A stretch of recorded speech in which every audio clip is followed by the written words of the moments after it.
Deus, nós, Senhor Pai, estamos sendo conduzidos por Ti, Senhor Deus, mas não somos conduzidos por impressões, sentimentos, ó Deus, sonhos. Nós somos guiados pela Tua Palavra. Suficiente, Senhor Pai. A oração sacerdotal de Jesus é: santifica-os na verdade. A Tua Palavra é a verdade. Nós jamais esgotaremos Tua Palavra, Deus. As melhores, Senhor Pai, os homens mais cheios de Ti, de sabedoria, jamais, Senhor Pai, esgotaram ou chegaram perto, Senhor Pai, ó Deus, da profundidade da Tua Palavra. Que dirá nós, Deus? Que nós tenhamos, Senhor Pai, a olhar para a Tua Palavra, Senhor Pai, tenhamos um senso de temor e de maravilha, quando olhamos, Senhor Pai, o oceano. Ninguém jamais, Senhor Pai, pôde sondar todo o oceano. Mas, Senhor Pai, a parte que vemos deles são lindas, encantadoras, e queremos olhar o máximo possível, o mais fundo possível, mesmo sabendo que há, Senhor Pai, uma vastidão de maravilhas, Senhor Deus, que estão além, Senhor Pai, do nosso alcance. Nós sabemos que teremos, Senhor Pai, a vida inteira estaremos sendo alimentados, Deus, pela palavra que sai da Tua boca, porque, Senhor Pai, a Tua a palavra diz para nós que nem só de pão viverá o homem, mas de toda a palavra que procede de Ti. Que a Tua palavra seja pão, ó Deus, para nós. Ó Deus, que nós possamos digerir essa verdade, Senhor Pai, e ela fazer parte, Senhor Pai, do nosso próprio ser. É o que nós Te pedimos, em nome de Jesus. Amém. Eu queria meditar com os irmãos em Filipenses, no capítulo 2. Hoje a gente estava em Filipenses, no capítulo 1, e se eu pudesse, eu morava em Filipenses, né? Se eu ficasse numa ilha deserta, não tivesse mais nada, tivesse só o livro de Filipenses, eu estaria bem equipado. É um pequeno livro, mas de uma riqueza e profundidade imensa. Eu queria olhar do verso 1 ao 5 aqui do capítulo 2, que diz assim: se você tiver algum incentivo por estar unido a Cristo, se algum conforto do seu amor, se alguma comunhão com o Espírito Santo, se alguma ternura e compaixão, então completem minha alegria, tendo a mesma opinião, tendo o mesmo amor, sendo um em espírito e propósito. Não façam nada por ambição egoísta ou por vaidade, mas com humildade considere os outros melhores do que vocês mesmos. Cada um de vós deve olhar não apenas para os seus próprios interesses, mas também para os interesses dos outros. Sua atitude deve ser a mesma atitude de Cristo. No final dos anos 80, quando o muro de Berlim caiu, finalmente, e o comunismo europeu desmoronou, algumas pessoas anunciaram, mídia anunciou: olha, é o fim da história, o fim da história. O que eles estavam dizendo? Que finalmente era o fim da história. Várias pessoas muito importantes, intelectuais, pensadores, pessoas inteligentes disseram: olha, adivinha, esse é o fim do conflito. Finalmente, é o fim da guerra. A democracia venceu o totalitarismo. Demorou um pouco, mas finalmente toda a evolução do homem, a partir do iluminismo, chegou ao lugar em que é o fim da história, é o fim dos conflitos e da guerra. Como a Guerra Fria tinha acabado, e então a ameaça de um holocausto nuclear que pairou durante toda a Guerra Fria se dissipou. Então eles disseram: olha, estamos entrando num domínio totalmente novo, estamos entrando numa era totalmente nova, nós estamos sendo chamados para uma nova ordem mundial, numa época em que os grandes conflitos se foram. Nós podemos ter pequenas escaramuças, mas nunca mais coisas grandes. Mas depois dos anos 80, isso se mostrou uma grande frustração. todas as esperanças foram frustradas vez após vez, porque à medida que a grande batalha entre as duas grandes superpotências se dissipou, não é? E que as pessoas começaram a falar sobre o fim da história, das hostilidades, o que realmente aconteceu é que surgiu um monte de ódio e hostilidade históricas que só estavam sendo abafadas por causa daquelas duas superpotências se confrontando e mantendo todas as coisas. Por exemplo, países que nem existem mais, como a Iugoslávia, Bósnia, Sérvia, não é? Montenegro, tudo era um país só. Então, todo aquele conflito enorme, ou então aquela tensão da Guerra Fria, e as superpotências fizeram tudo ficar lá, parecia um país, não é? A Iugoslávia comum, mas logo que acabou isso, logo que a superpotência não estava mais com o seu pé em cima daquilo, queridos, todo mundo começou a se matar, não é? Os sérvios queriam destruir, tudo era um país só, não é?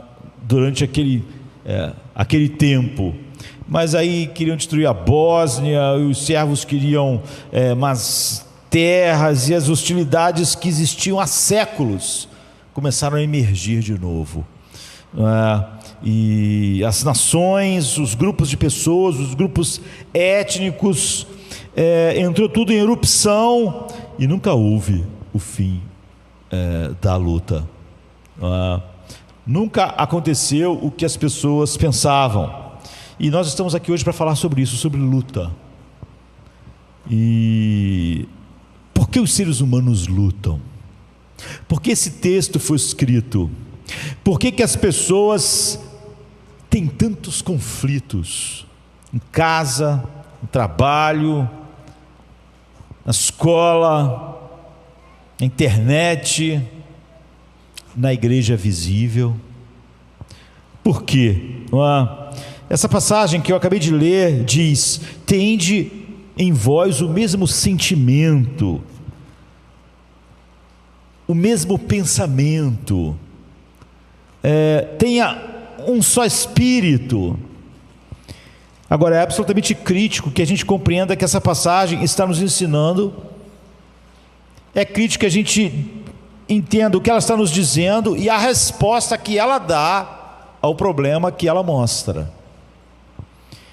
Nós podemos obter um consenso em todos os espectros, não é? A partir desse alicerce. Os seres humanos, queridos, eles lutam. Os seres humanos machucam uns aos outros o tempo todo, não só entre grupos étnicos e nações, as pessoas mais próximas, às vezes as mais próximas por sangue, ou as mais próximas por amizade. Os seres humanos matam uns aos outros todos os dias. Nunca houve uma época que tantos seres humanos matassem outros seres humanos como a nossa época. E as pessoas pensavam que um dia o ser humano, por exemplo, depois do iluminismo, chegaria a um saber, que todas essas coisas seriam coisas do passado. Os seres humanos simplesmente não conseguem se dar bem. Eles lutam. O que nós podemos fazer a respeito disso? Essa passagem nos fala exatamente a respeito disso. Uma das coisas mais interessantes e mais enganosas sobre o problema da luta é que, se você estiver fora de um conflito, ou seja, se há um conflito e você não faz parte dele, o conflito sempre vai te parecer simples. Se você não faz parte de um conflito, pode ser entre nações, entre grupos étnicos, entre um casal, entre um grupo de pessoas. Se você não faz parte do conflito, ele sempre te parece simples. E a solução para o conflito sempre te parece simples também. Você vê claramente o que deve ser feito e como deve ser feito para que aquele conflito cesse.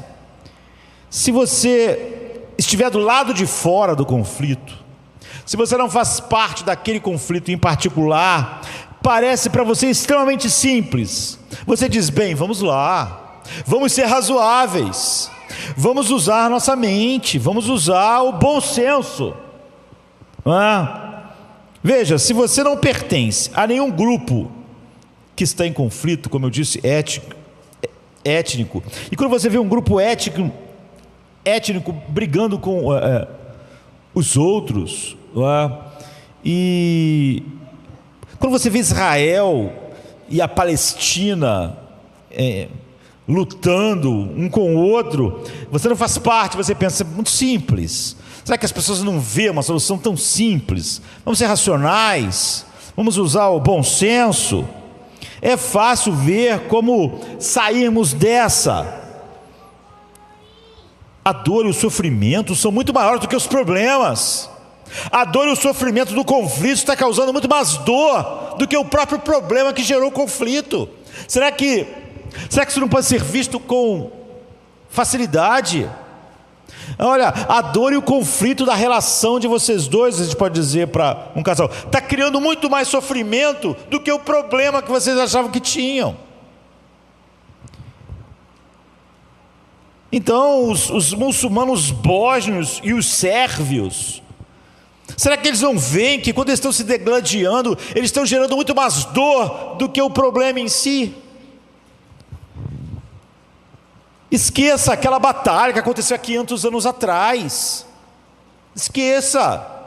Houve a batalha. É verdade, os bósnios há 500 anos atrás fizeram isso com os sérvios. Esqueça isso. Deixe isso para lá. Foi há 500 anos. Não é possível que vocês causem tanta dor agora por algo que aconteceu há séculos atrás. Vocês não estavam lá.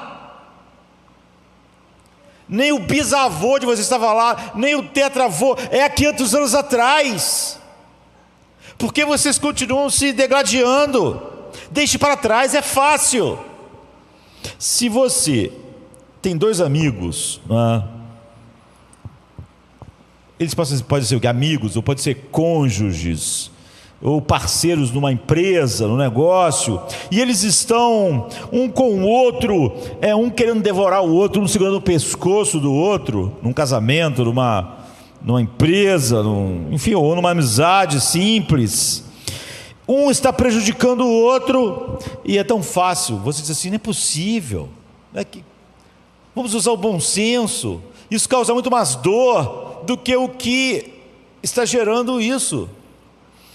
Se você não for nenhum dos dois, se você não é um colega que está brigando, querendo pegar o pescoço do outro, se você não faz parte do casal que está se degradando, se você não faz parte, olha, parece tão simples, admitam isso, cedam aqui, ora bolas, dê um pouco da terra, tá tudo bem, aconteceu todas essas coisas na história, dê uma parte para o outro e fique bem. Será que se você der uma parte e viver em paz não é muito melhor? Faça isso. É tão fácil, tão lógico, parece tão simples. Mas do lado de dentro, do lado de dentro de quem está no conflito não é nada simples. A pessoa dizer: você não me entende, você não sabe o meu relacionamento com essa pessoa, você não sabe como foi meu casamento, você não sabe. Eu não posso simplesmente ceder, não posso. Não posso simplesmente, assim como você está dizendo, ceder, eu não posso. Não posso simplesmente ir embora e deixar isso aqui. Não posso. Eu não posso simplesmente desistir disso. Como você está dizendo que é simples. Nós estamos presos, estamos presos ali.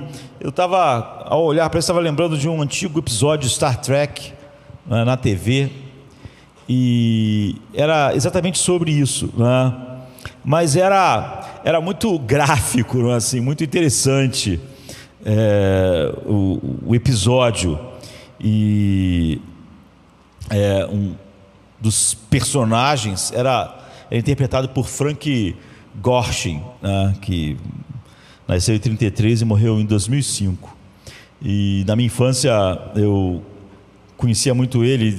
Estavam falando aí de um novo filme do personagem que ele fazia, que é o Coringa.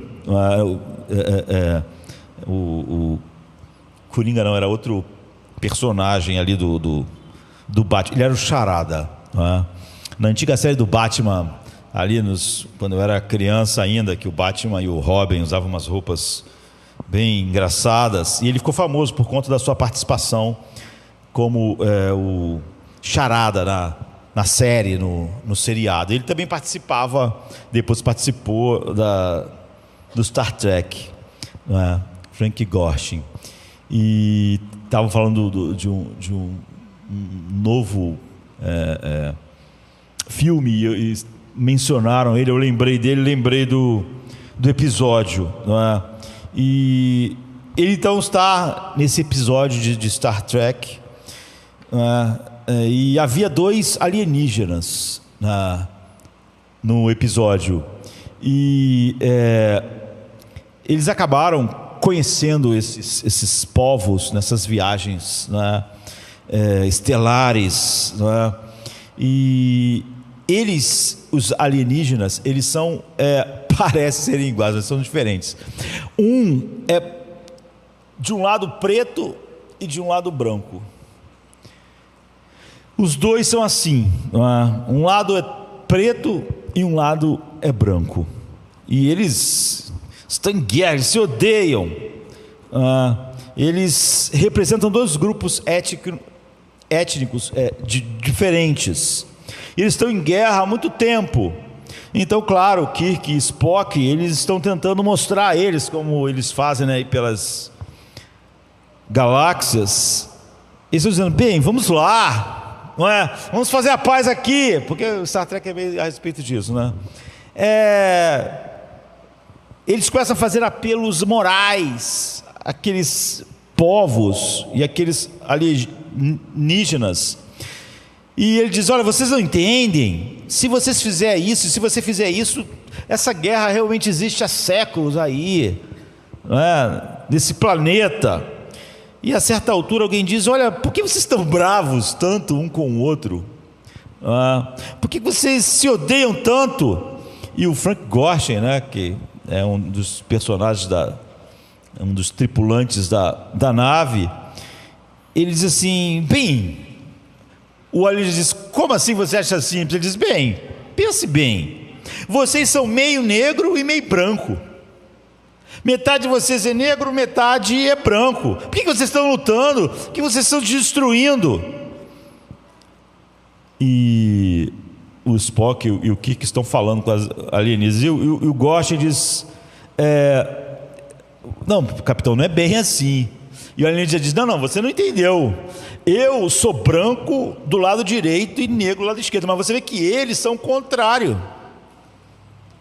Eles são o contrário. O branco e o preto deles está exatamente o contrário. Eu sou branco do lado direito, eles são preto do lado direito, negros.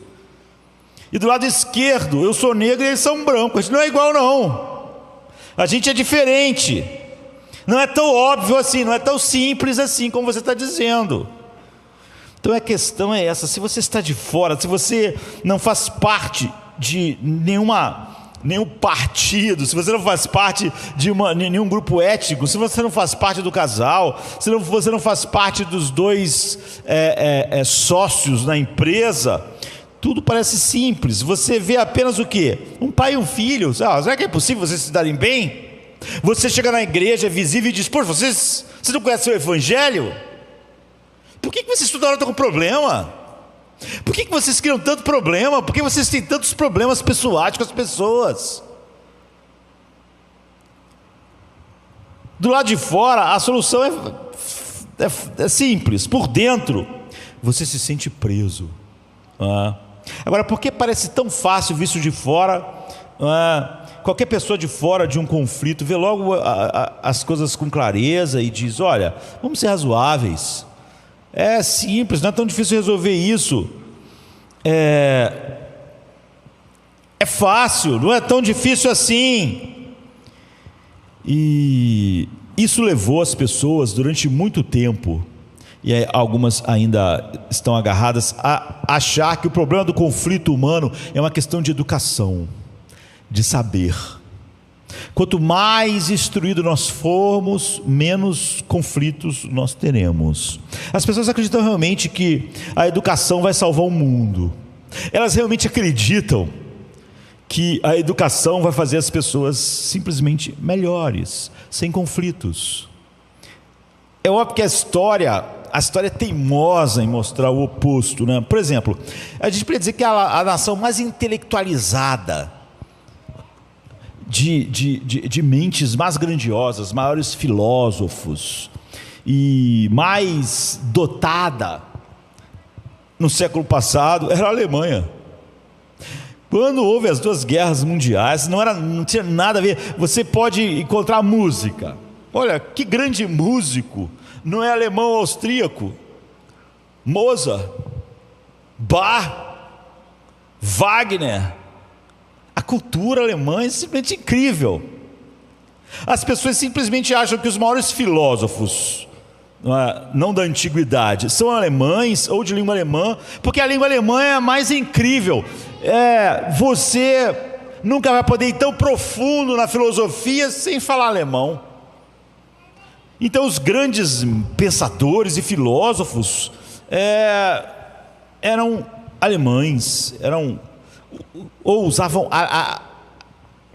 era do entorno que usava aquela língua, que escreveram, e aquela língua leva e facilita pensamentos profundos, com um vocabulário muito mais rico. A Alemanha é grande em sabedoria, em inventividade, não é? As duas guerras não tem nada a ver com o fato de ser uma nação de bárbaros, de pessoas sem educação, não entendiam nada de arte, de filosofia, não, nada disso, era o máximo, não é? Mas muitas pessoas acreditam nisso, acreditam que a educação é a salvação, não é? Porque ela está fora do conflito, e quando está fora do conflito você não vê que é óbvio, é só uma questão de racionalidade, de bom senso. Então a gente pensa assim, se todo mundo tiver bom senso e ser mais racional e mais sábio, os conflitos acabam, porque quando olho para um conflito, eu logo vejo as soluções, quando você está de fora dele, né? É óbvio. Isso não deveria ser fácil. Então você acha o seguinte: esse conflito, aquela guerra, a Segunda Guerra Mundial, aquela guerra lá, a guerra da Rússia com a Ucrânia, a Europa, e que pode ir para uma guerra no mundo inteiro, e a guerra dos palestinos com os judeus com os palestinos, tudo isso é estupidez. Se nós nos educarmos e tal, então não vai haver estupidez, então os conflitos acabam. Nós precisamos educar as pessoas, precisamos apelar à razão delas, precisamos fazê-las levantar uma bandeira, cantar uma música, veem que a vida vai ser muito melhor, muito mais fácil. Então, há muito tempo atrás teve uma campanha publicitária, e por causa disso até hoje tem na internet às vezes volta e me aparece uma imagem, ou alguém dá uma repaginada nela. Teve uma campanha que mostrava 2 bebês de raças diferentes e juntos, e embaixo dizia assim: ninguém nasce intolerante. Lembra disso? E você não só lembra, você pode ver na internet toda hora, né? Um bebezinho loiro e um negro, um japonês e um de outra raça, e lá os bebezinhos juntos, e dizer: olha, ninguém nasce intolerante, ser ensinado. Agora, o que a campanha está ensinando? Isso é ensinar que a luta vem de fora, veio de maus modelos, que aqueles bebês são crianças ótimas, e se ele não viesse de fora o mal, eles nunca seriam maus, nunca haveria conflito entre eles. Aqueles bebezinhos juntos ali, eles iam crescer, iam se dar bem, ia ser ótimo. O problema é que vem algo de fora, algo mal, e entra dentro deles. Mas eles não nasceram assim, sabe? Eles não nasceram, ninguém nasce intolerante. Era a campanha. Isso veio o quê? Da ignorância. Então o problema com lutas, conflitos humanos vem de fora, não vem do homem. É isso que aquela campanha bonitinha, que até um monte de cristão ia achar ótimo. É verdade, né? Olha o bebezinho japonês com o branco, olha o bebezinho negro com o branco, olha sabe? Eles não são intolerantes, eles são maravilhosos, mas o problema é que vai vir de fora a coisa que vão colocar neles, eles vão ficar complicado. Então o que as pessoas precisam? Educação. O que é isso? Bobagem. Isso é bobagem, bobagem piegas. Se um monte de cristão acha essas coisas assim, é só porque eles são piegas também. Estão fora de contato com a realidade, não é? Então até os filósofos gregos, eles fizeram esse tipo de apelo. Por que não podemos simplesmente viver juntos? Por que não? Não é? Por que simplesmente Caim e Abel não podem viver juntos? Por quê? Por que não podemos simplesmente começar a nos amar? Amar, vai ter tanto menos dor. Você não vê que a dor e o sofrimento são muito piores do que as questões pelas quais as pessoas estão lutando? Você não vê que os conflitos num casamento são muito piores do que o problema, a dor que o conflito causa é maior do que a dor que a causa estava trazendo? Você não vê que o conflito da Rússia com a Ucrânia está trazendo mais dor do que aquilo que eles estão brigando? Aquilo estava causando menos dor. Então as pessoas têm que deixar de ser estúpidas. Nós temos que educar as pessoas. Portanto, a raiz do conflito está na ignorância, e o que vai salvar é a educação. Por quê? Esse é um pressuposto, apesar de que eu falei que muito cristão, quando olham lá uma figura de um bebê japonês com um bebê lá de outra raça, tudo bonzinho com o outro, né? Um bebê negro e um branco, e dizer, olha, ninguém nasce intolerante. Isso é totalmente contrário a tudo que a Bíblia ensina. Mas há cristãos que se emocionam com qualquer coisa. Não é a verdade que os toca, né? É o que é bonitinho, a imagem é bonita, a ideia me parece bonita, então deve ser verdade. Eu nem me importo olhar nem para a realidade, nem para a palavra de Deus. Aquilo está dizendo, você não vê que o problema dessas crianças é externo, que eles não têm um problema dentro deles, que eles, se não fosse nada externo colocado neles, eles nunca seriam intolerantes, eles nunca teriam nenhum problema um com o outro. Todo problema é falta de bons modelos. Às vezes os pais não vão ser bons modelos, a sociedade não vai ser um bom modelo, e isso que vem de fora, esses modelos vão causar os problemas neles. Existe uma doença, e essa doença é a doença que todos nós temos que descobrir qual é. Você acha que só porque você está aqui e simplesmente se diz cristão, talvez, saibam, se você achar isso, você nunca vai entender qual é o problema, então você vai fazer parte disso, do problema, e não da cura. A Bíblia diz, você nunca vai tratar a doença, a menos que você entenda a origem, não é? E o humanismo secular não tem uma resposta para isso. Não importa de que lado o assunto seja abordado, não há respostas.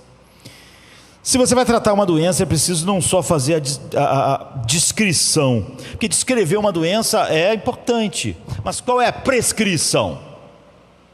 Tá bom, você me descreveu o problema, mas agora qual é a prescrição? Qual é o remédio?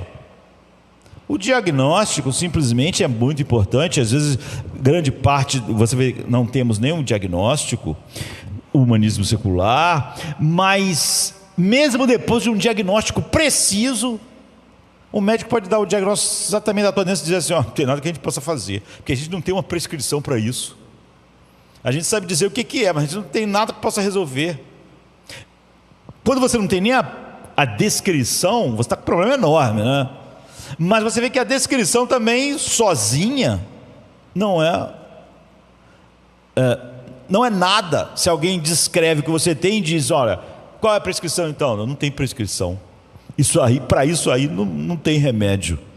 Não sabemos. Então a Bíblia nos diz quais são as verdadeiras raízes da luta humana e qual é o remédio. Então vamos dar uma olhada no diagnóstico e no remédio neste texto de Filipenses. Qual é o diagnóstico? Por que as pessoas brigam? Por que estamos atrás um do outro? Por que as pessoas estão cheias de problema uma com a outra? Problema pessoal, não é? Estão sempre esbarrando e sempre problemáticos. Deixe-me salientar que há duas palavras no versículo 3 que mostram o contraste com a unidade que Paulo está pregando para esta igreja dos Filipenses. Você vê no versículo 2 que ele diz: tende o mesmo pensamento, tenha o mesmo amor. Algumas versões vão dizer: tenha a mesma opinião, não é? O versículo 3 é o contraste disso. Então aqui nós temos a essência da causa da luta. Não faça nada por ambição egoísta ou por vaidade. Não faça nada motivado por qualquer ambição egoísta ou por qualquer vaidade. O que isso significa, não é? O que está dizendo? Essas duas palavras, se você tiver várias traduções, vão aparecer 10 palavras diferentes, porque cada tradução, eu até estava dizendo isso hoje de manhã, é diferente. Não é só porque as pessoas querem complicar, não é? Você pode dizer assim: por que essa palavra então que aparece lá no original é traduzida por tantas palavras? Porque são palavras muito ricas, são palavras muito profundas, e você não encontra uma única palavra para descrevê-la, para dizer qual é o seu sentido. Então você tem que usar várias palavras. Você fica lutando com aquela palavra que é rica. Se fosse uma palavra simples, tartaruga, então uma palavra você explica. Mas como é uma palavra rica demais, então você tem dificuldade. Os tradutores então têm que lutar com a realidade. Elas são realmente difíceis de traduzir. Então eles ficam olhando e eles ficam pensando, eles fazem uma reflexão: qual é a melhor maneira de passar a ideia aqui. E eu diria que a ordem é importante. A primeira palavra nos diz o padrão de comportamento que leva à luta humana, à desunião, aos problemas constantes. Mas a segunda palavra nos mostra o motivo. Não descreve só a coisa em si, mas o motivo desse comportamento. A primeira palavra é, num certo sentido, o sintoma, e a segunda é a raiz do problema. Então a primeira palavra é o padrão, a segunda palavra é o motivo. Então, em primeiro lugar, ele diz: nada façais por ambição egoísta. Agora, essa não é uma tradução muito boa, mas como eu disse, é uma palavra só, e o autor, o tradutor está tentando passar a ideia. Ele colocou ambição egoísta. Eu acho que vai dar uma ideia. Mas no grego é uma palavra só, eritheia, que quer dizer, na verdade, se você fosse traduzir ao pé da letra, uma hiperluta, hiperconflito. Então uma coisa é você lutar para viver. A vida é uma luta, né? Então você tem que lutar para viver. Mas aqui está falando sobre o oposto. É um espírito que vive para lutar, sabe? Você não luta para viver. A palavra está dizendo que esse espírito é um espírito que vive para lutar. Há uma grande diferença entre lutar para viver, o que nós devemos fazer, porque a vida é difícil. Você tem que lutar para o trigo, dar trigo. Tem que lutar para aprender algo. Não é nada nesse mundo pode realmente você avançar sem lutar. Não é? Se você quer aprender a tocar um instrumento, se você quer aprender a conhecer a linguagem de programar um software, você tem que lutar. Se você quiser ser engenheiro, se você quiser ser médico, tem que lutar. A vida, você tem que lutar para viver. Mas essa palavra fala sobre você viver para lutar. É um espírito de rivalidade, um espírito de hiperluta. Eritéia, né? Nos diz que este é um espírito que está governando o homem. O homem não é governado pela verdade, nem pelo bom senso. Ele só tem bom senso, como eu disse, quando ele não faz parte do conflito. Não é na casa dele, não é na sociedade dele com um amigo na empresa, não é no casamento dele. Quando não é, esse espírito não se manifesta. Aí ele vê tudo muito claramente, tudo muito facilmente. Então, o homem não é governado pela verdade, pela razão ou pelo pensamento. Como eu disse, os alemães eram um povo mais evoluído, mais educado, uma palavra melhor. Mas o homem, ele é direcionado pelo preconceito. É o que Paulo está dizendo. Se ele se sentir atingido, nada mais que ele vê é bom. Alguém pode dizer assim: que isso? Seja razoável. Essa pessoa é ótima no que ela faz. Eu não gosto. Não é a razão. Não há uma análise racional. Ele não gosta. Agora ele não gosta de mais nada. E o ser humano é guiado pelo preconceito, pelo conceito que ele pré-estabeleceu sobre determinada coisa, pessoa. Então, o que rege o relacionamento com as pessoas? Podem ser suas necessidades ou a verdade. Se o que rege o teu relacionamento aqui em Jardim da Luz for a verdade, você não vai estar sendo guiado pela eritéia. Mas se o teu relacionamento se baseia na necessidade, então tudo que você acha que está indo contra a sua necessidade, você não vai gostar. Pessoas e coisas. Então você pode compreender a verdade por meio de suas necessidades, ou compreender suas necessidades por meio da verdade de Deus. Se você compreender a verdade pelas suas necessidades, então você está na armadilha, porque a verdade vai sempre ser vista do ponto de vista das suas necessidades, e não as suas necessidades. Você olhava, peraí, como a verdade vê essa minha necessidade? Mas quando você é o contrário, outro dia eu estava vendo alguém falar assim, olha só, consolar um enlutado já é muito difícil. Imagina um enlutado de alguém que o parente, a pessoa se suicidou. Muito difícil. Você tem que ter muita habilidade para você não causar dor, para você não causar isso. Você vê, botou a necessidade na frente da verdade. Agora essa pessoa, tudo que ela quer é não causar dor no que ela vai dizer. É óbvio que a verdade se foi, porque agora eu não posso. Esses dias eu estava vendo uma grande igreja nos Estados Unidos. A gente até canta assim alguns hinos que eles fazem. Estava num podcast que estavam falando sobre o que ia ter na Páscoa lá. E então eu estava vendo o podcast. Eles estavam dizendo, não, como vai ser a Páscoa, como vai ser o evento, muita música, eles são bons nisso, vai ser muito, mas não vamos falar em cruz, em sangue, então, porque isso afasta as pessoas. Culpa, você está vendo? Você pegou a necessidade, botou na frente da verdade, acabou. Porque agora você vai olhar com preconceito. Se eu falar sangue, Jesus expiou, derramou seu sangue, cruz, as pessoas não vão gostar da Páscoa aqui na igreja. Elas vão embora, a gente vai perder gente que podia ficar aqui. Então a gente vai falar de uma maneira que não traga nada disso.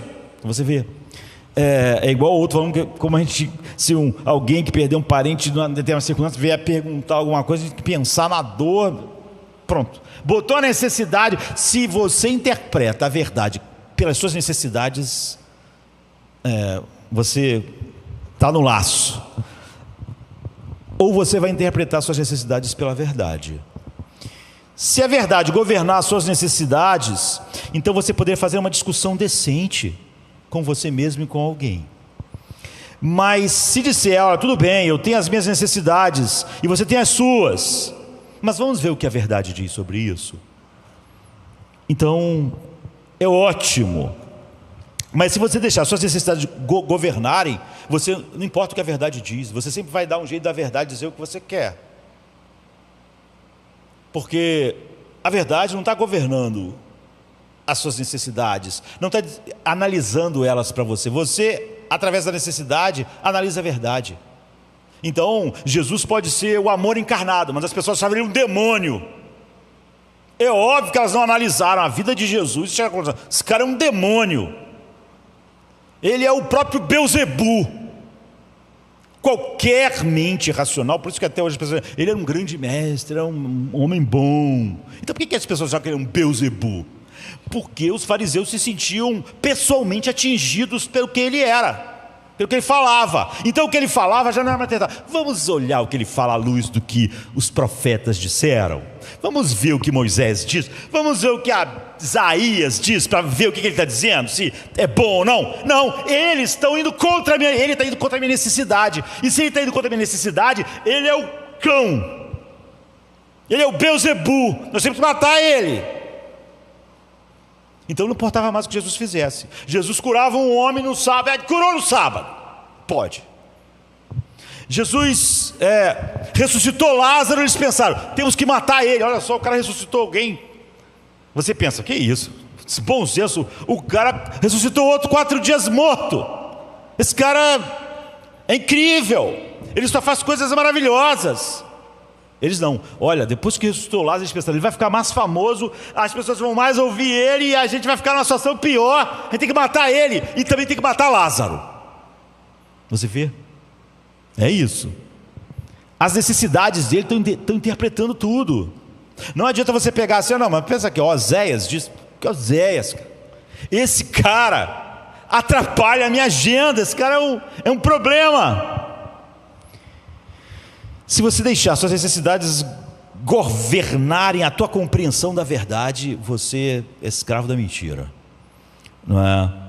Então você é alguém cheio de eritéia. Você é um hiperlutador. Não importa, na igreja você é um hiperlutador. Você pode acabar um culto e arrumar um problema e continuar você tomou da Santa Ceia e está tão problemático contra alguém como estava antes. Pô, mas será que a ceia não vai tocar na pessoa? Tomar da Santa Ceia, pensar no pecado? Não vai. Porque quem interpreta tudo para essa pessoa é a sua necessidade, não é a verdade. Em outras palavras, você é uma pessoa que diz, por definição, eu estou certo porque sou eu. Eu estou certo porque isso está me machucando. Eu estou certo porque o que essa pessoa faz tira o meu lugar. O que ela faz, a presença dela, me atrapalha.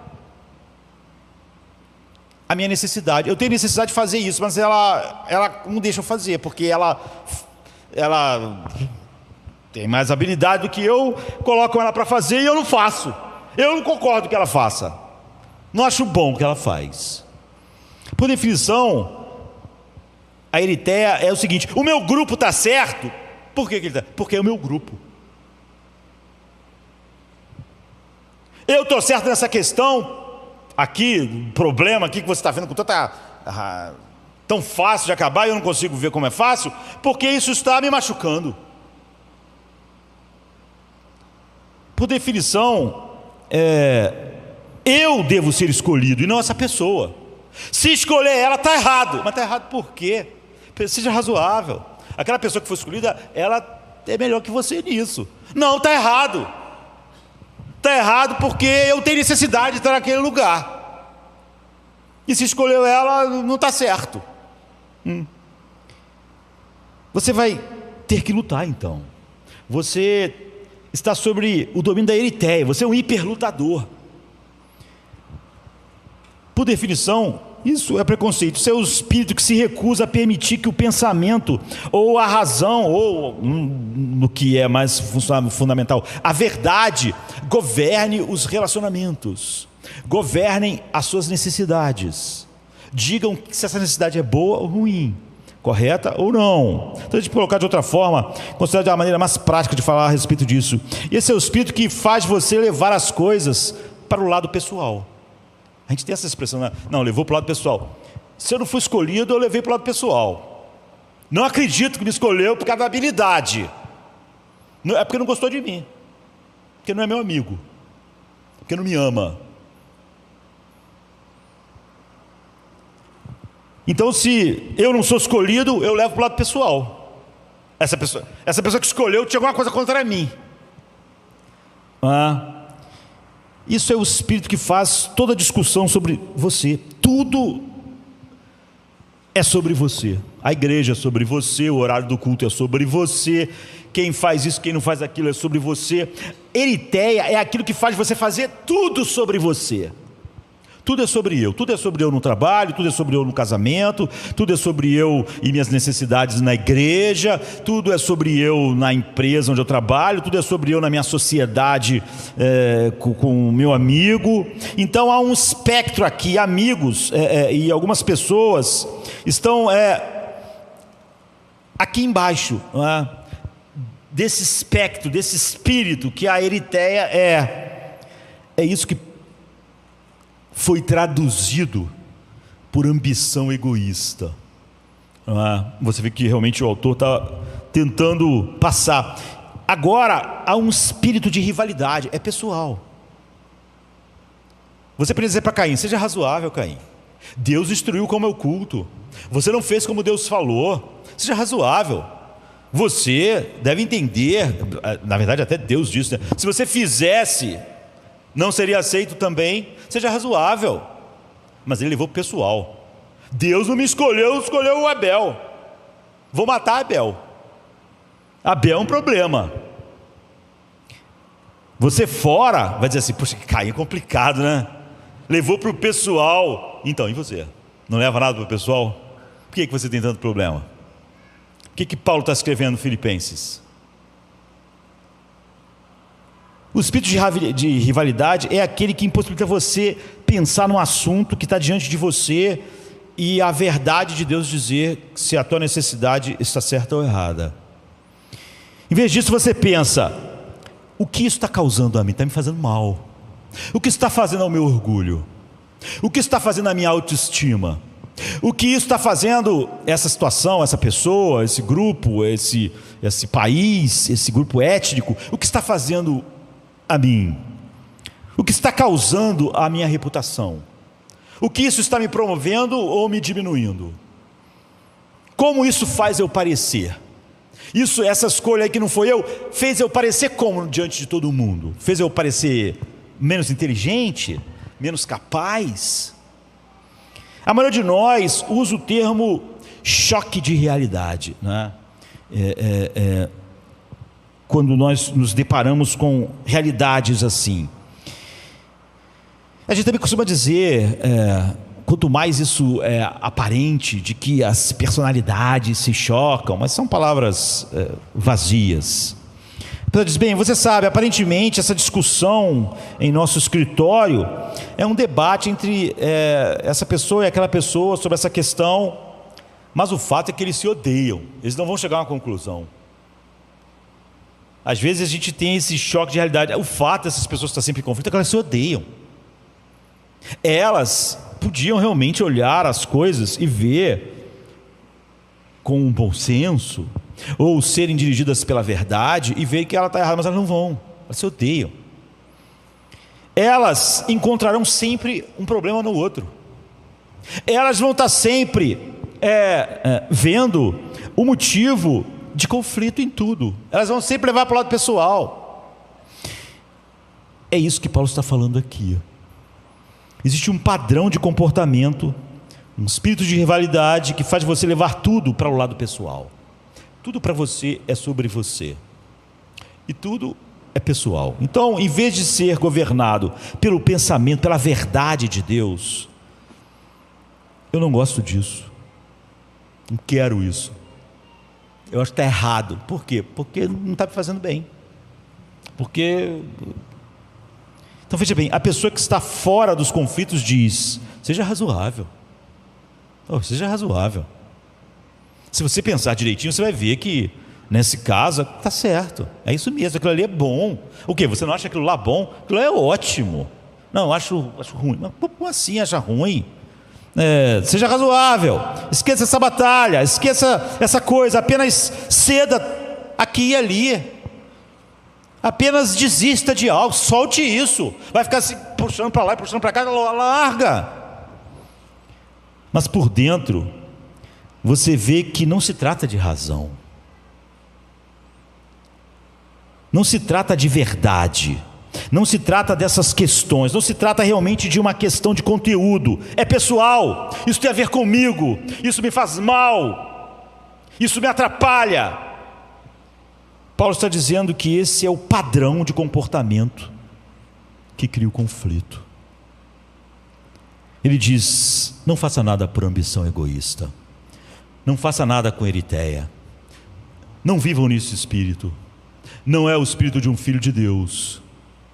Não é assim que ele vive. Agora, isso é universal. Aqueles bebezinhos que as pessoas disseram que não ensinasse nada, eles já têm isso dentro deles. Eritéia. Eles não são nada do que a imagem bonitinha da foto está mostrando. Você pode dizer: bem, vejo pessoas assim que levam tudo para o lado pessoal. Eu conheço pessoas que levam tudo para o lado pessoal. Mas por que Paulo está escrevendo isso? Ele está falando com os filipenses. Ele está conversando com a igreja que ele mostra mais carinho na Bíblia, em todas as suas cartas. Se você ler todas as cartas de Paulo, você verá que essa talvez seja a melhor das igrejas. Essa é a única igreja que Paulo não está falando sobre todo tipo de dificuldades e problemas. Esse é o único que ele não está falando com heresias particulares, que está no meio deles, heresias, não fala sobre isso. Essa claramente é a igreja das mais saudáveis da Bíblia, a igreja dos filipenses. Ele está claramente foi a igreja que deu menos trabalho para ele. Ele vai dizer: como vocês me amam, né? Onde eu estava preso, ninguém me procurou, mas a igreja dos filipenses nunca deixou de me procurar. Mesmo quando eu estava em Tessalônica, vocês mandaram recursos financeiros para mim. Vocês podiam dizer: está lá em Tessalônica, que os tessalonicenses resolvam os problemas. Vocês não pensaram assim. Quando eu estava preso, sumido, vocês mandaram alguém me procurar e agora vocês me encontraram.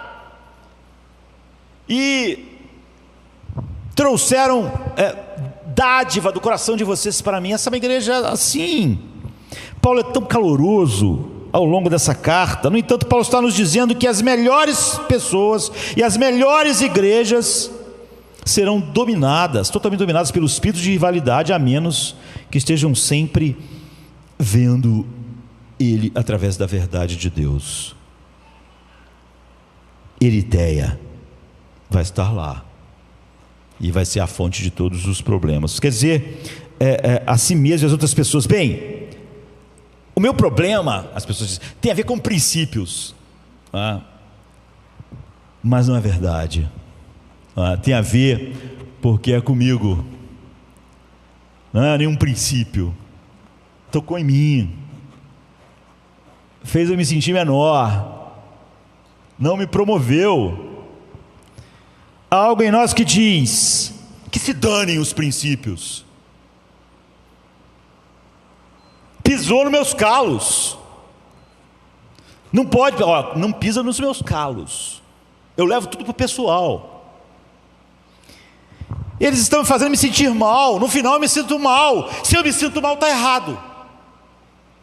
Se curar o cara no sábado faz eu me sentir mal, está errado. Ressuscitar Lázaro faz eu me sentir mal diante do povo, está errado. Se está me prejudicando de alguma forma, está errado. E é isso que cria a luta, Paulo diz. Esse espírito é eritéia, não é? Levando tudo para o lado pessoal, incapaz de ser governado pela verdade. Agora você diz: tudo bem, sei que existe um espírito de rivalidade, até certo ponto está em nós. Eu sei que há uma tendência de todos nós não estarmos dispostos a julgar a nós mesmos pela verdade de Deus. Há uma relutância em julgar nossos motivos e razões. Portanto, nós nos dividimos em grupos e nos desprezamos. Nós aceitamos que alguém seja escolhido no nosso lugar. E as pessoas com aparência, com a bela aparência, desnobram, desprezam aquelas que não têm aparência nenhuma. E aí o que acontece com aquelas que não têm aparência? Também desprezam as que têm aparência. Não é? Porque depende do grupo que eu estou. Por quê? Porque os problemas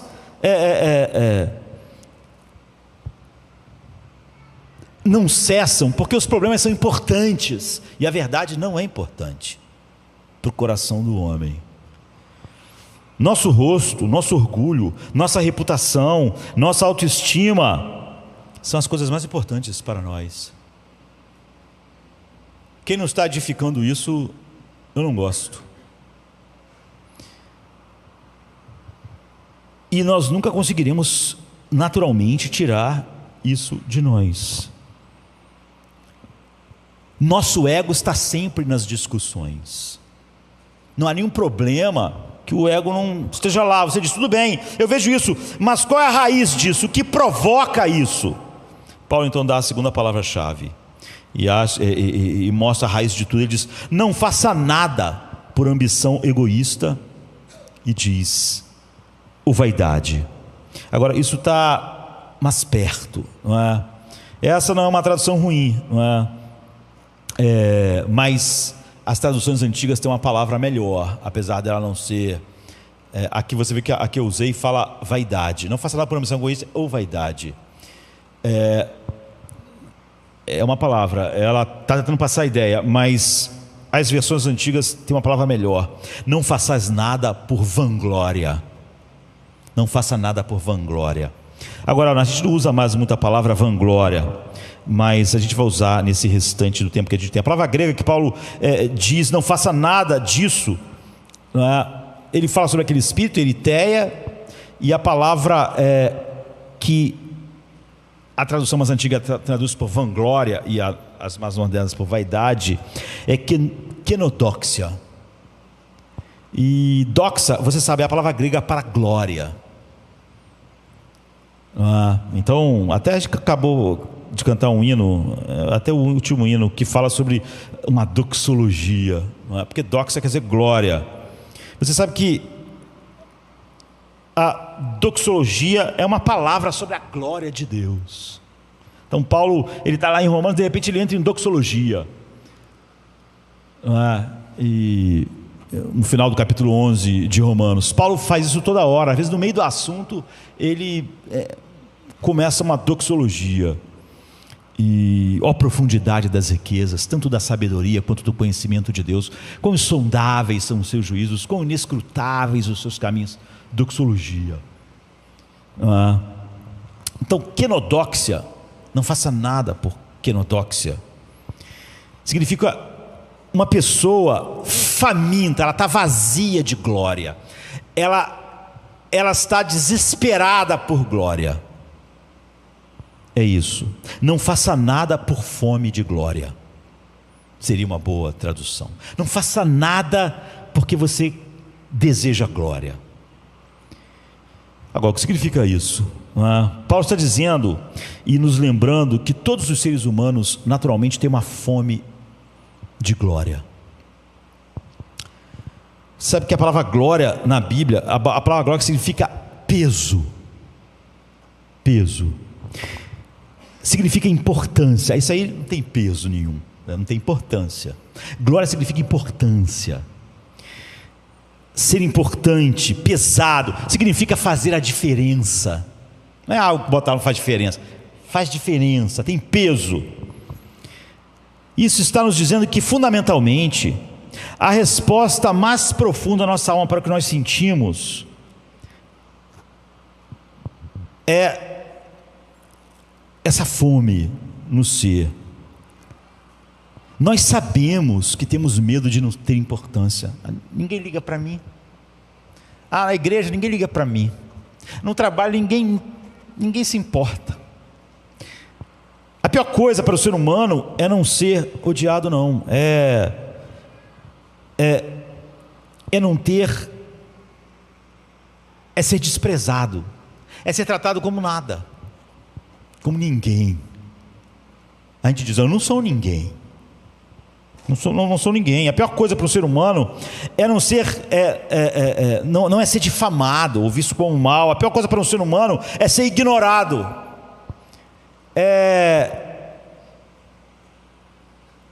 Pensar, quem se importa se eu estou ou não estou? Que diferença eu faço? O que mais tememos é que não tenhamos glória, peso. O que nós mais tememos é que nós não duremos, é que nós sejamos insignificantes, que sejamos esquecidos. O que nós mais tememos é que nós tenhamos pouca importância. O que a alma humana mais teme, e é o que ela mais teme porque é o que ela mais deseja, o que ela mais teme é ser sem importância, ser marginal, ser periférico, ser efêmero. Então, tem gente que vai embora só para ver se é importante. Tem gente que é assim: eu fui embora e ninguém ligou. Ele foi embora por quê? Só para ver se as pessoas iam ligar. Vanglória, é isso. Eu sinto que eu preciso ter peso, importância. Então eu faço coisas só para ver se eu tenho importância. E aí, se eu tiver importância, eu não vou julgar se essas pessoas são boas ou não, se elas me dão importância, me dão glória. Então tem as pessoas que toda hora falam que num casamento, que vai sair do casamento só para ver se o outro vai ficar desesperado. Aí eu vou me sentir importante. Senão eu não me sinto importante, sou ninguém, sou nada nesse relacionamento. É disso que nós temos mais medo. A Bíblia nos diz, portanto, que todo coração humano em seus recantos mais profundos está tentando fabricar glória, porque é o que ele mais necessita. Então é o que ele mais busca. Você sempre busca o que você mais necessita. Davi diz assim: minha alma tem sede de ti, cedo te buscarei. Ou seja, o que mais nós necessitamos é o que nós mais buscamos. E como o homem, o que ele mais tem é uma necessidade de glória, é o que ele mais busca. Se nós nos sentimos marginais, nós ficamos desesperados. Nós queremos ser o centro, queremos estar à margem, queremos estar no centro. Nós sentimos que somos de alguma forma cosmicamente pequenos. Nós sentimos que somos pequenos em relação à vida, então a gente age como se a gente fosse grande. A gente sente que a gente não é importante, então eu vou agir como se eu fosse importante. Se alguém nos tratar como pequenos, nós ficamos furiosos.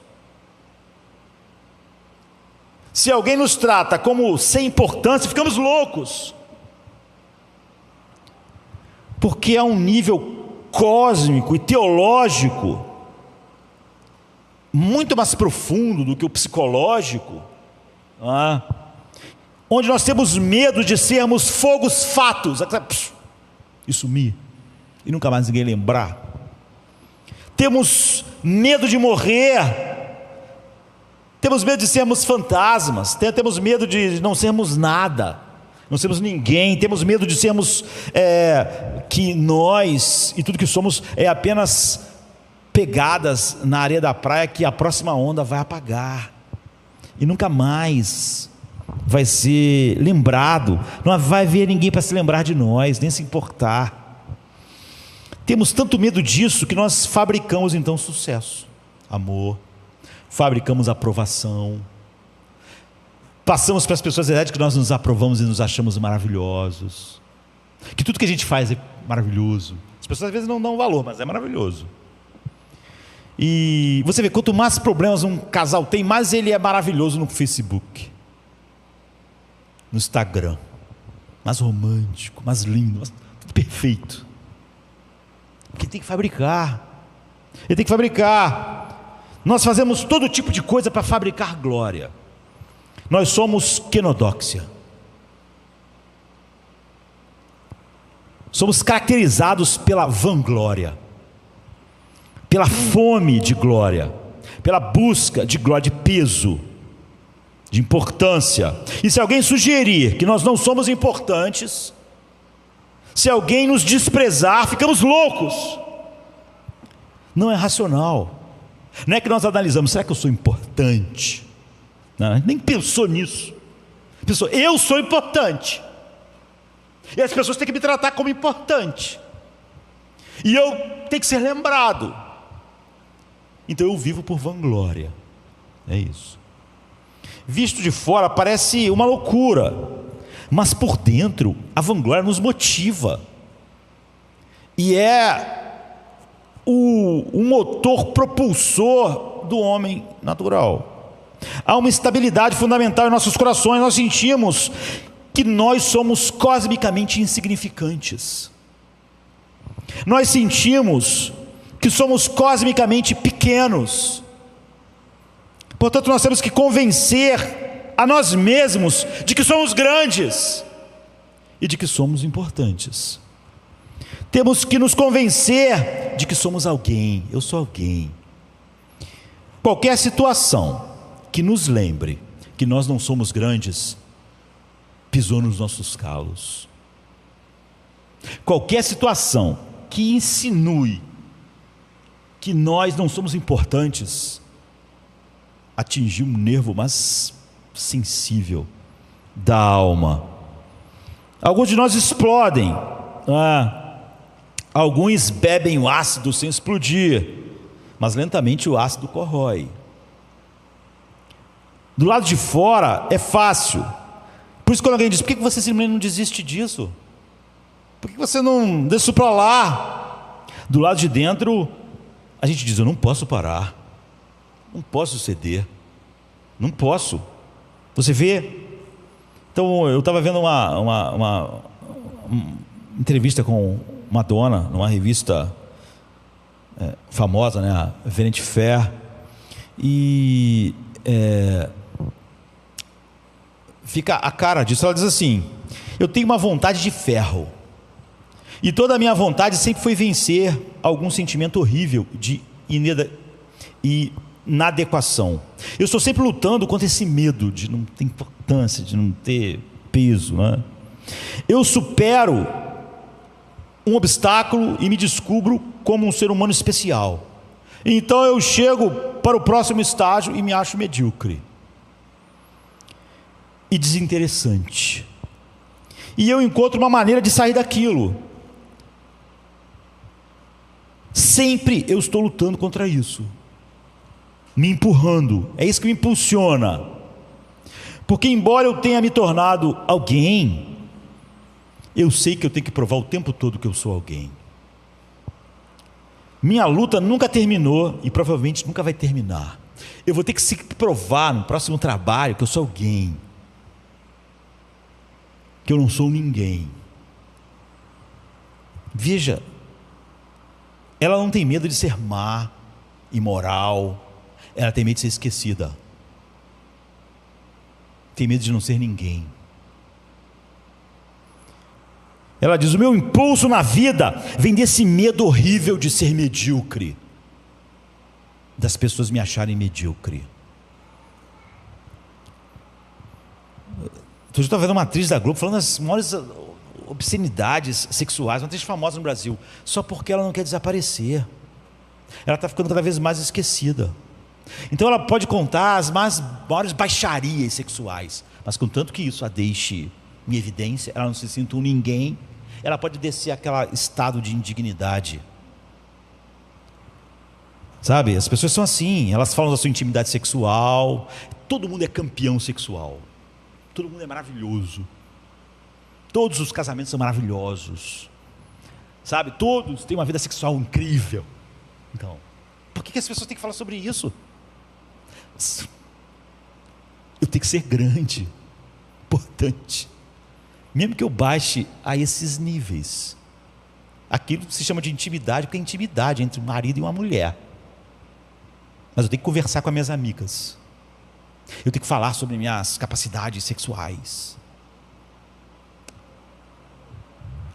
O que isso significa? Não é? O que a Madonna está dizendo? Olha, eu não posso ser sem rosto no mundo, não posso. A Bíblia diz que isso acontece porque nós tememos o fato de não termos glória,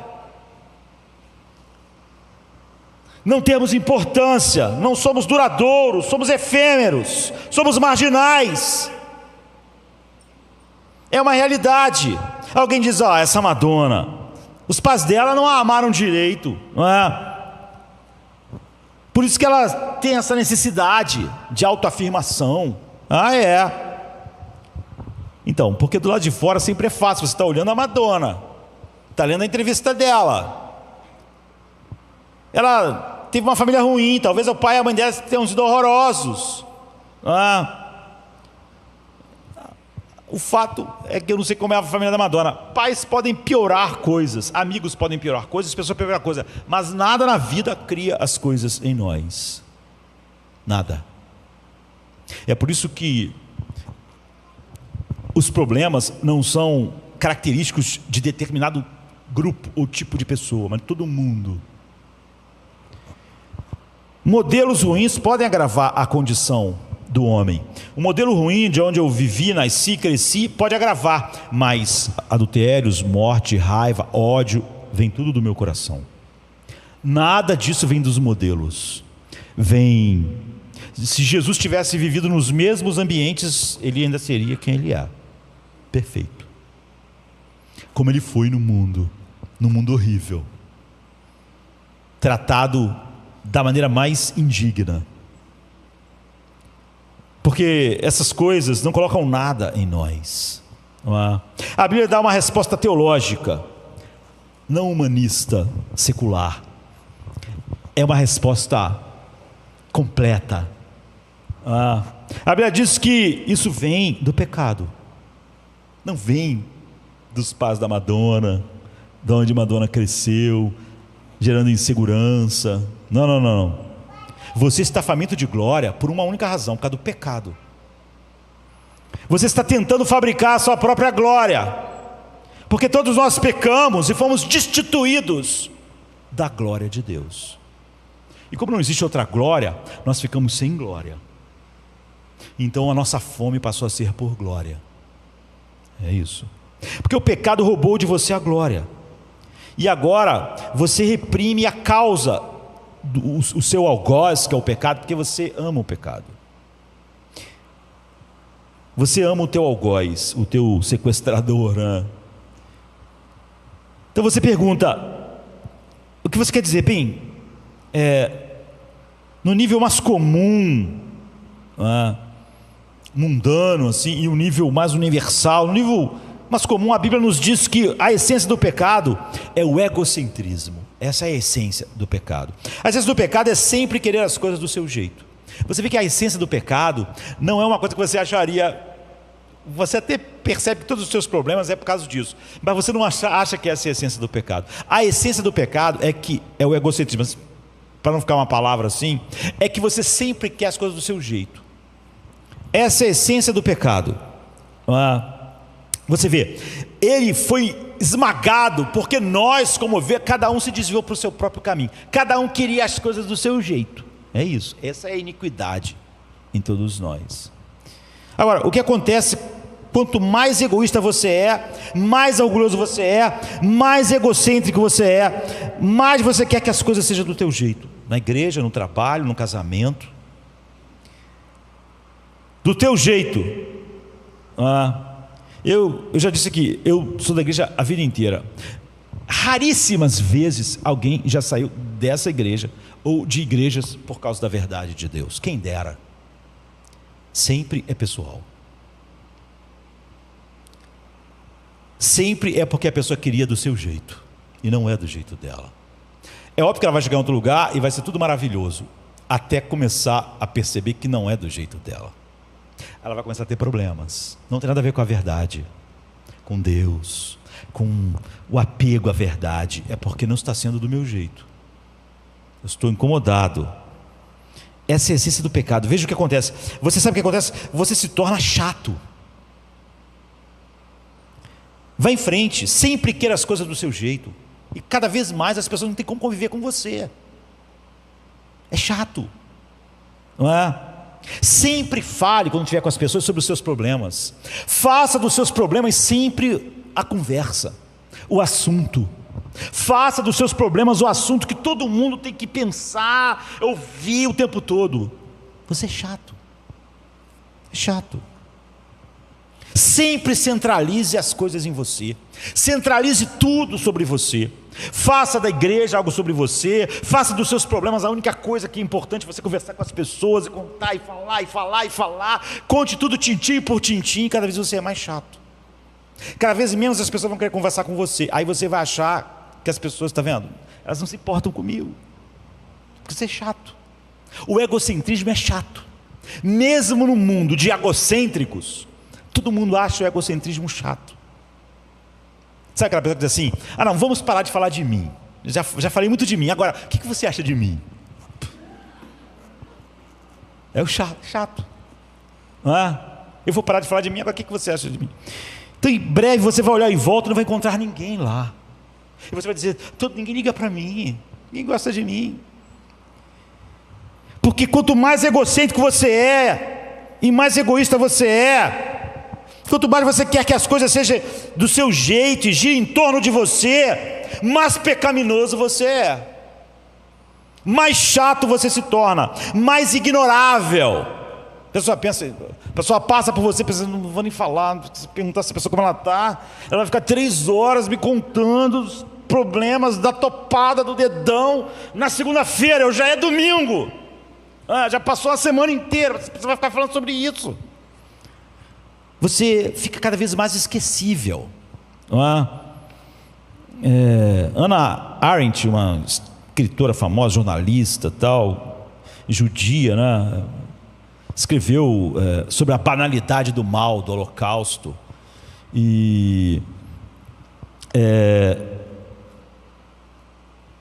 ela diz, falando a respeito disso, você diz assim: olha, mas eu conheço algumas pessoas muito interessantes.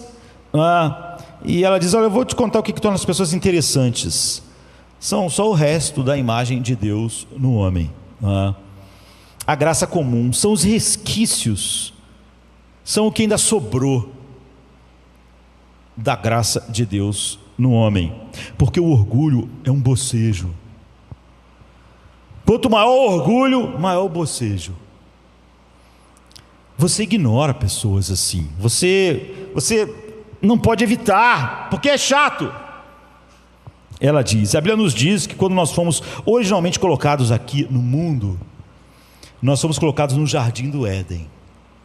Nós fomos colocados diante de Deus e fomos construídos para conhecer e servir a Deus e não a nós mesmos. Porque não estávamos centrados em nós mesmos, mas centrados em Deus. Nós tínhamos glória, peso, importância, durabilidade. Nós éramos fascinantes. Éramos importantes para Deus e éramos importantes, então, um para o outro. Nós tivemos glória física nessa época. Nós éramos lindos. Nós não morríamos. Nós durávamos. Nós não envelhecíamos. Nós tínhamos algo espiritual. Nós podíamos criar então beleza verdadeira. Nossas almas eram lindas porque eram caracterizadas em não ser centradas nelas mesmas. Elas eram caracterizadas pela sabedoria e pela alegria em Deus. Nós éramos realmente gloriosos. Éramos fascinantes porque estávamos centrados em Deus e nem em nós mesmos. Quando nós caímos, decidimos olhar para nós mesmos e amar a imagem no espelho e fazer disso a coisa mais importante. Eu tenho que saber o bem e o mal, eu tenho que definir o que é bom e o que é ruim, não Deus. Quando eu me coloquei no lugar que não era meu, quando o homem se colocou nesse lugar, eu tenho que decidir como viver, eu quero ter conhecimento do bem e do mal para mim definir o que é o bom e o mal para mim. Quando a raça humana fez isso, nós nos desintegramos em 1000 pedaços. Nós começamos a perder a nossa glória. Nós perdemos a glória física, nós começamos a envelhecer e morrer. Então nós começamos a buscar vanglória, de tentar achar glória numa coisa que está cada vez mais perdendo a sua glória. Nós estamos ficando cada vez mais velhos. Nós não estamos ficando os mais bonitos. Nós estamos tentando nos convencer de que estamos ficando. Nós estamos ficando mais feios. Nossa pele, nosso cabelo, nosso corpo. Estamos morrendo. Mas nós vamos buscar vanglória. Vamos falar que nosso corpo é esplêndido, que é maravilhoso. Nós precisamos de vanglória para lidar com o fato de que nossos corpos não têm glória. Foi dito para nós assim: vocês são pó, e ao pó vocês vão tornar. Vocês são só isso. Sabe, o corpo de vocês não tem glória. Você acha a glória num pouco de pó? Então, é o que vocês são. E estão voltando para lá. O corpo de vocês não é glorioso. Não tem glória.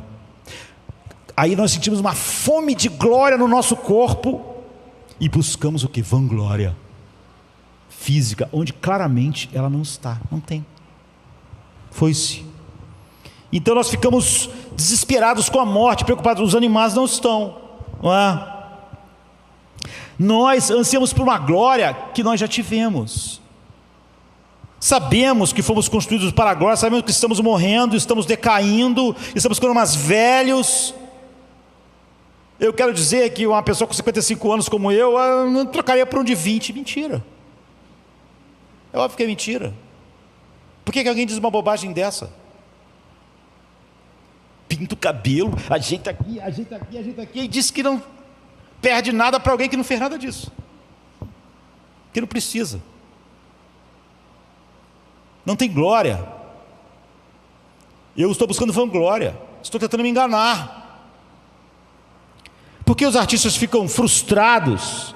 Porque a sua arte nunca é boa o suficiente, sabe? Sempre poderia ser melhor. Os animais não estão incomodados com isso. Será que minha juba está boa esta manhã? Um leão não pensa nessas coisas. Na verdade, eles nem fazem arte. Nós sabemos que tivemos glória, que podíamos produzir algo tão belo quanto belo nós éramos, mas não podemos mais. Temos um medo desesperado de não ter mais importância física, não ter mais importância social. A sociedade agora, eu já fui muito importante, fiz coisas incríveis, agora me trata como um velho. Agora me trata como um nada. Nós temos medo, nós temos desespero de não termos importância física, espiritual, social, emocional, em todos os sentidos, porque nós sabemos que somos fogos fatos, que daqui a pouco de tempo ninguém vai lembrar de nós, nem os nossos parentes. Como era o nome do seu trisavô? O que você sabe sobre ele? O que os filhos dos teus filhos vão saber sobre você? Nada. Não temos glória, não temos durabilidade. Sabe de uma coisa? A Bíblia nos diz que a menos que saiamos do egocentrismo e nos tornemos centralizados em Deus, nessa vida, no último dia, o que nós teremos? Deus vai dizer: eu não te conheço. A única pessoa que importa vai dizer: eu não te conheço. Você é irrelevante. Eu não conheço você. Você não tem peso, nem importância. Se aparte de mim. Isso é o inferno. Você vê, se aqui sentir que alguém me trata como um nada, um ninguém, um desconhecido, é a morte. Essa é a morte eterna. É o único ser que tem glória dizer para você: não te conheço. Você é totalmente ignorado, irrelevante para mim. O que Jesus diz em Mateus 7, que vai dizer às pessoas: eu não te conheço, significa o quê? É a pior coisa que pode ser dita ou ouvida. É o pesadelo absoluto. Mas é a coisa lógica que acontece. Isso significa que nós nos tornamos eternamente ignorados. Nós que tínhamos tanto medo de ser ignorado, de ser esquecido, de ser abandonado, vai dizer: apartai-vos de mim. Somos esquecidos pelos únicos olhos que contam, pela única mente que conta. Tornamos agora não esquecidos da vida, mas eternamente esquecidos, eternamente sem importância, eternamente sem glória, eternamente sem peso. Você diz, bem, isso é horrível. Você faz isso com as pessoas agora, não é? O que você faz com pessoas egocêntricas, centradas em si mesmas, que só estão falando sobre si mesmas, como eu falei, você começa a ignorar elas. Elas são chatas. Elas são totalmente centradas nelas mesmas.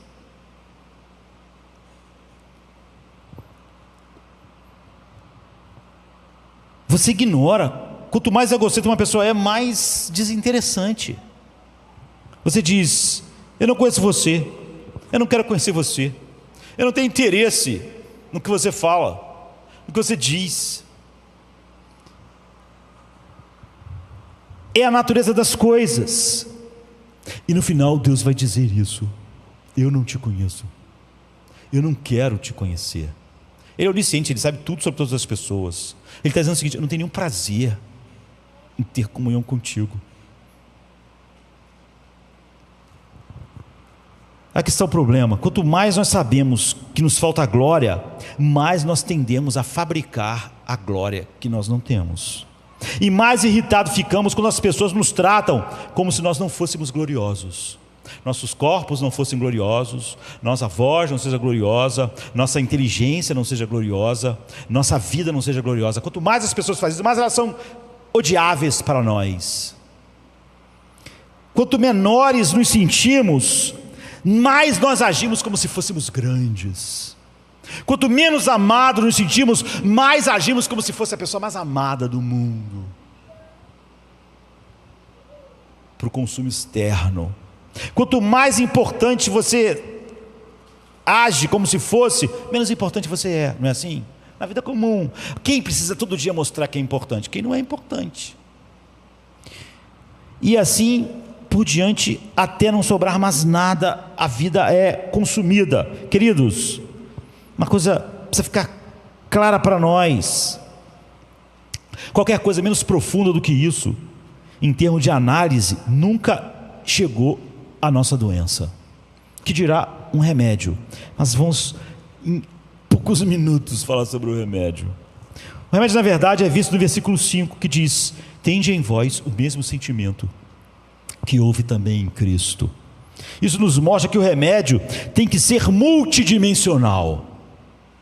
O remédio tem que estar dentro e fora para ser um remédio para nós. Lembre-se que o problema com o modelo educacional é que ele está dizendo o seguinte: todo o problema do homem com essas coisas é fora. Você vê, ele não luta porque tem um vanglória, é porque era ótimo, mas alguém ensinou eles a ser intolerantes, os bebês. Nós treinamos eles para isso, faz influências. Não, como eu disse, bom modelo ajuda, mas não resolve não cura nada, não é? Estava dizendo hoje de manhã que se 3 pessoas se colocarem no meio do Oceano Pacífico ou Atlântico e um não nadar nada, outro nadar mais ou menos, e outro nadar muito, no final todo mundo morre afogado. Um nada 100 km morre afogado, não vai nunca atravessar o Oceano Atlântico, que dirá o Pacífico, né? Então a Bíblia nos diz que o remédio para essa terrível doença é multidimensional. Nunca nós vamos conhecer a paz e vencer conflitos sem fim, sem que algo aconteça por fora e por dentro. E o versículo 15 se refere a ambos. Primeiro de tudo, o versículo 5 diz que algo aconteceu com Cristo. Em primeiro lugar, deixe que vocês tenham o mesmo sentimento que houve em Cristo. Se você olhar com atenção, verá algo que deve acontecer dentro de você, mas apenas porque algo aconteceu fora, que é exatamente para quem você está olhando: Cristo. Há uma atitude, uma mente que você pode ter que mata a vanglória, corrói a vanglória, que você não seja mais uma pessoa faminta por glória no que você faz, para que você não haja baseado por causa da quenodoxia em eritéia, o tempo todo. Não mais sinta sempre que você é cosmicamente pequeno, e então tem que lutar em todo lugar para ser reconhecido e ter glória, vanglória. Então a maneira de superar isso é primeiro ver algo acontecer fora, e o verso 5 aponta para o versículo 6 e seguintes, que nós não vamos meditar hoje, mas não íamos, não é por causa do tempo não, vamos olhar semana que vem, versículo 6 ao 11. Mas deixe-me dizer, a Bíblia diz, Jesus se esvaziou da sua glória. Ele realmente tem toda a glória. Embora ele estivesse na forma de Deus, embora fosse na própria natureza de Deus, embora tivesse toda a glória de Deus, ele se esvaziou e se tornou um homem. Paulo está dizendo, tem esse mesmo sentimento. A Bíblia nos diz que Jesus Cristo abraçou o pior pesadelo dele. Todas as coisas que você mais odeia, todas as coisas que você mais teme, Jesus Cristo abraçou. Aquilo que você mais tenta evitar, que gera todos os conflitos, aquilo que domina a eritéia, a quenodoxia, então, foi exatamente o que você mais teme, que faz essas coisas te dominarem, Jesus abraçou. A Bíblia diz, ele não tinha beleza. O que você quer mostrar uma beleza, glória na sua beleza. A Bíblia diz, ele não tinha beleza ou majestade que nos atraísse. Você quer ser atraente para as pessoas. Nada em sua aparência que o desejássemos. Ele foi desprezado. Eu já disse, as pessoas podem até não gostar de você, mas se as pessoas te desprezam, te tratam como nada, então acabou. Mas Jesus, ele abraçou as coisas, o pior pesadelo, o que faz você correr para a vanglória e ser um hiperlutador. Então, nada nele atraía as pessoas. Isso é a morte para as pessoas, né? Para o ser humano. Ele foi desprezado e rejeitado. Não me despreze, faça qualquer coisa, mas se eu me sentir desprezado e rejeitado, é a morte. Tudo em mim se levanta. Ele foi desprezado e rejeitado pelos homens. Ele era um homem de dores e familiarizado com o sofrimento. Ele era alguém de quem a gente esconde o rosto, sabe? Não quero nem ver, não quero te contar, não quero nada. Desprezo. Ele foi desprezado e nós não o estimamos em nada. Jesus Cristo, antes de tudo, veio como um homem e abraçou todas essas coisas. Ninguém disse você é maravilhoso, você é lindo, você é amável. Você não disse nada que o ser humano luta agora, que não tem glória nenhuma, para ter. Só que ele tinha toda a glória. No final, ele foi totalmente rejeitado. Sabe aquele que eu falei que vai ser o inferno eterno, que é o pesadelo cósmico, que é Deus dizer: afaste-se de mim, apartai-vos de mim. Sua presença é totalmente indesejável para mim. Sabe que é a coisa que mais destrói o homem ouvir esse desprezo de alguém pequeno, e quanto maior a pessoa, pior. Então, eu não disse que o fim é Deus mesmo dizendo: eu não te conheço. Então Jesus foi até lá onde o Pai disse: aparte-te de mim, saia da minha presença. E ele gritou: Deus meu, por que me ignoraste? Por que me trataste como nada?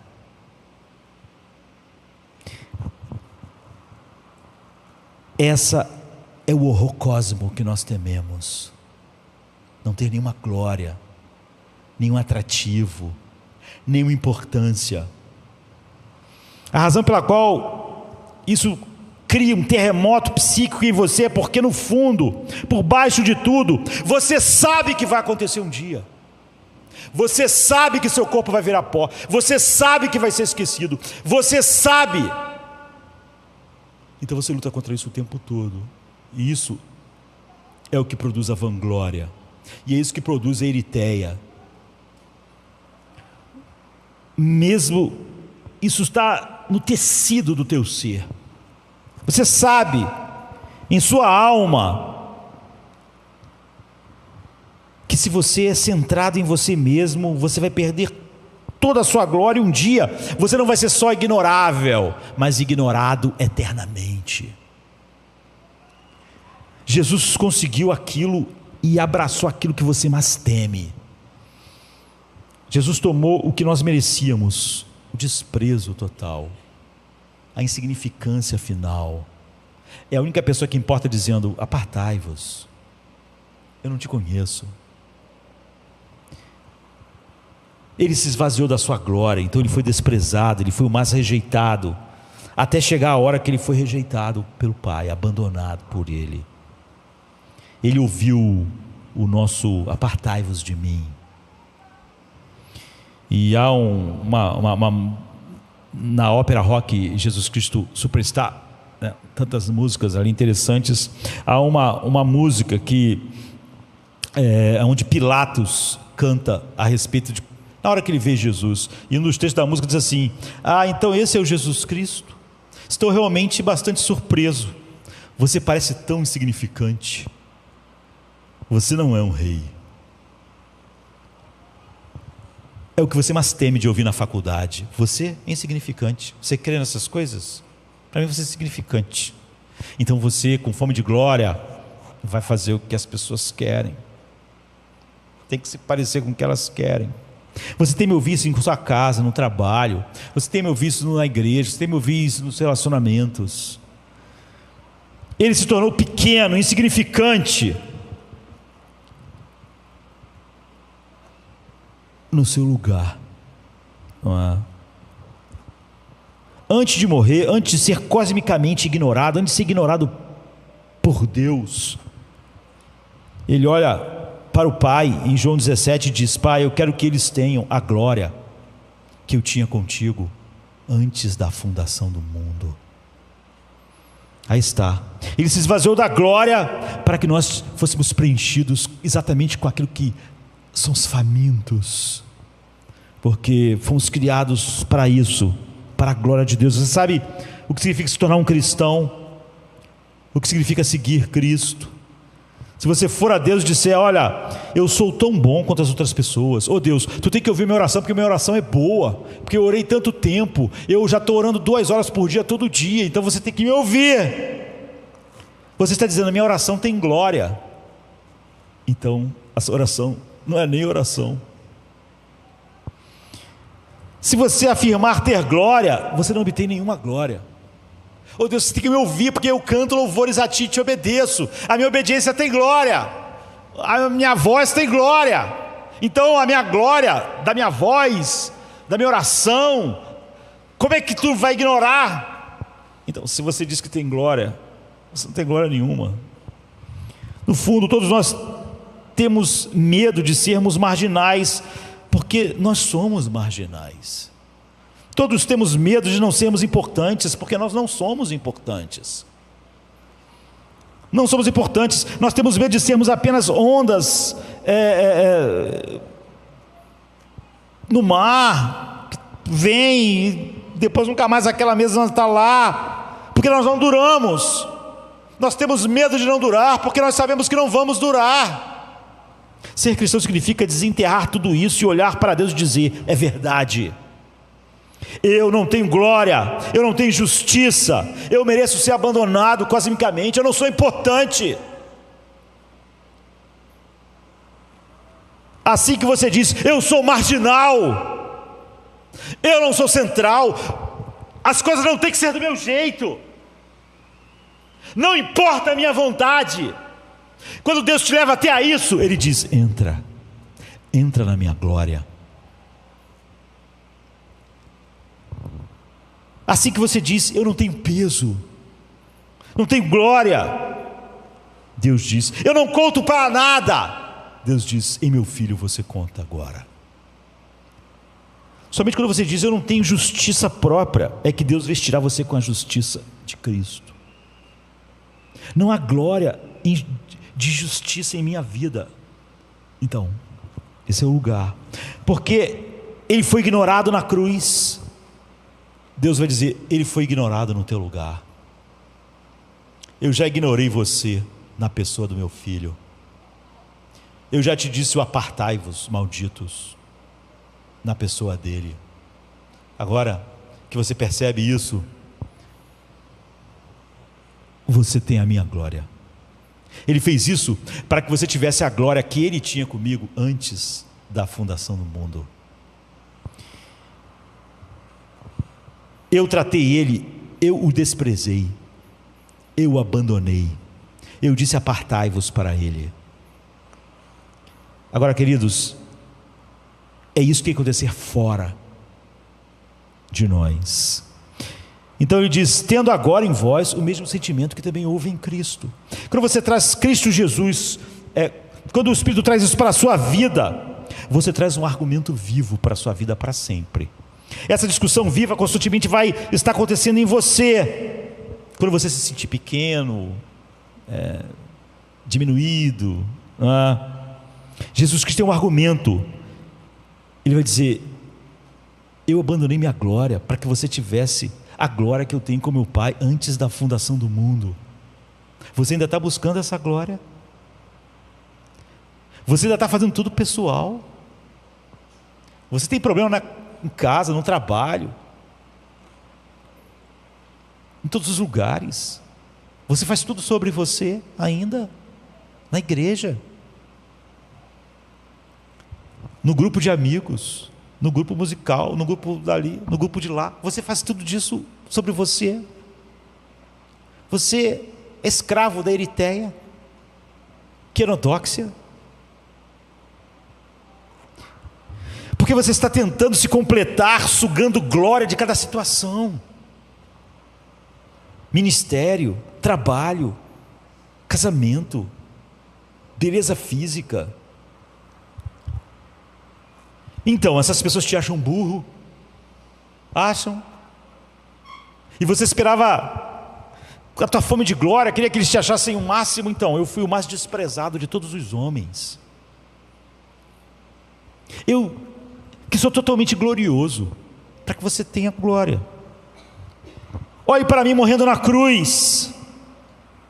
Você não vê que isso é a única coisa que importa?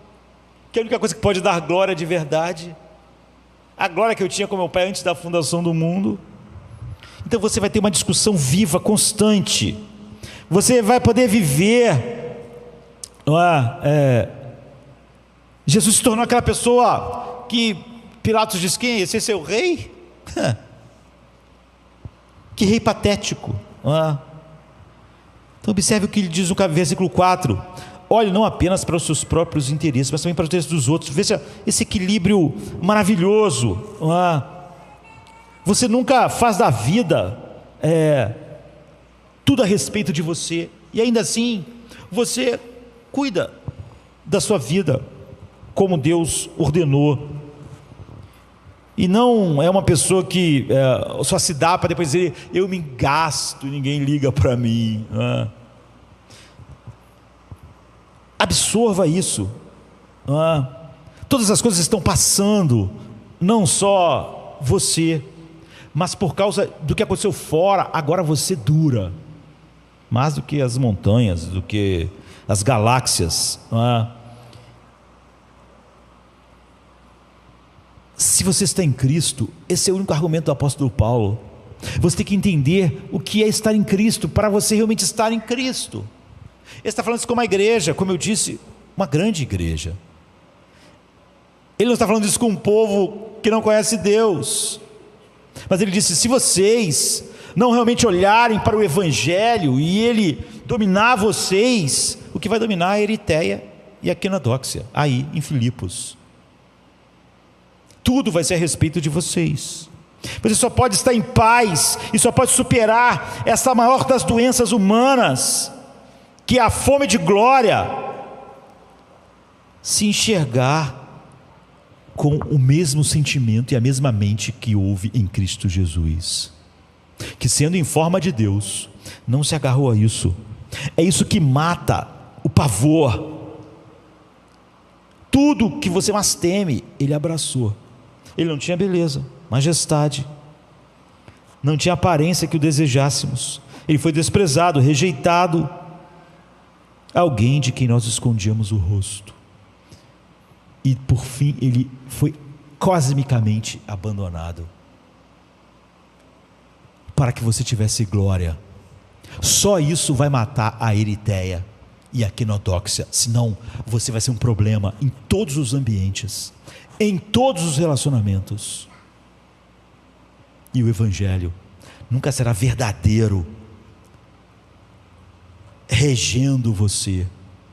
Você pode dizer que Deus tem toda a glória, mas vai continuar faminto de glória e querendo a glória em cada relação, o que vai fazer você ser uma pessoa dominada por vanglória e hiperluta. Tudo para você vai ser pessoal, você vai estar sempre em luta e nunca haverá paz. Isso não tem nada a ver com educação, com saber mais, tem a ver com você estar encurvados em si ou encurvado para Deus.